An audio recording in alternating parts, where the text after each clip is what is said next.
Hi hello सर्वांना। तर आज बनवते मी कढी। त्यासाठी मी दही घेतलं आहे। आता यामध्ये आपण थोडंसं बेसन टाकू।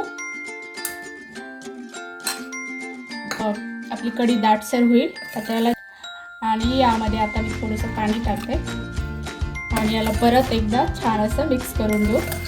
बघा छान असे बबल आलेले आहेत। 1-2 मिनिटं याला छान मी असं मिक्स करून घेतले। आता आपण साईडला ठेवून देऊ। यासाठी मी थोडेसे हिरव्या मिरच्या घेतलेत आणि 2-4 लसणाच्या पाकळ्या आणि एक छोटा आल्याचा तुकडा। तर याचं आपण वाटण तयार करून घेऊ।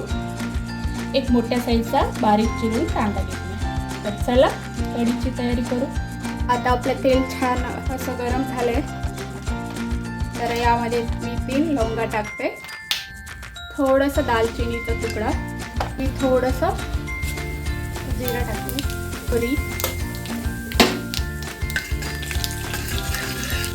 जिरा मोहरी तेलामध्ये छान तडतडली की यामध्ये कढीपत्ता टाकते,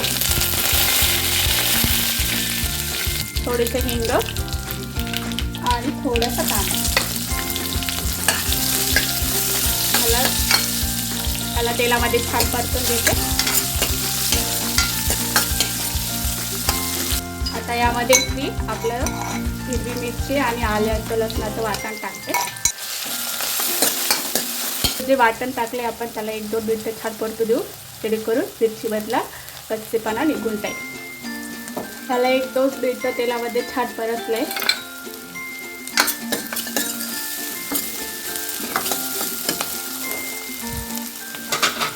आता यामध्ये आपलं दही टाकून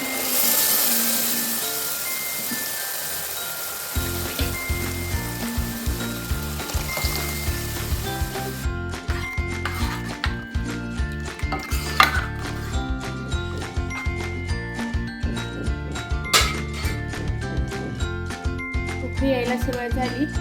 यामध्ये थोडीशी हळद टाकते।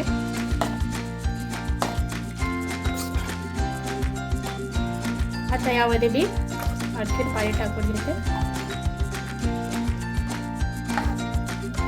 आता याला आपण 2-3 मिनिटं ठेवू आणि याला 1-2 छान अशी उकळी काढून घेऊ। तर मी वाटणामध्ये अगोदर मीठ टाकलं होतं, थोडंसं मीठ कमी आहे तर मीठ टाकून घेते वरून। आता यामध्येच मी वरून थोडासा आपला उरलेला कांदा टाकून घेते।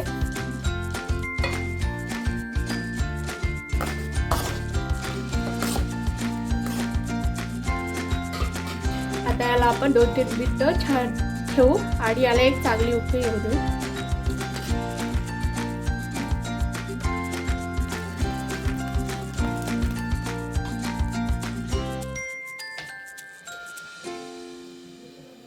तर हे बघा कढीला मी 2-3 मिनिटं छान असं उकळून घेतले। तर तयार आहे आपली कढी।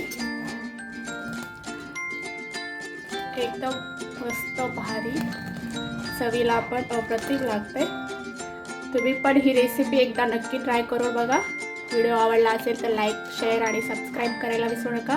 भेटूया अशा छान नवीन व्हिडिओ सोबत। तोपर्यंत बाय।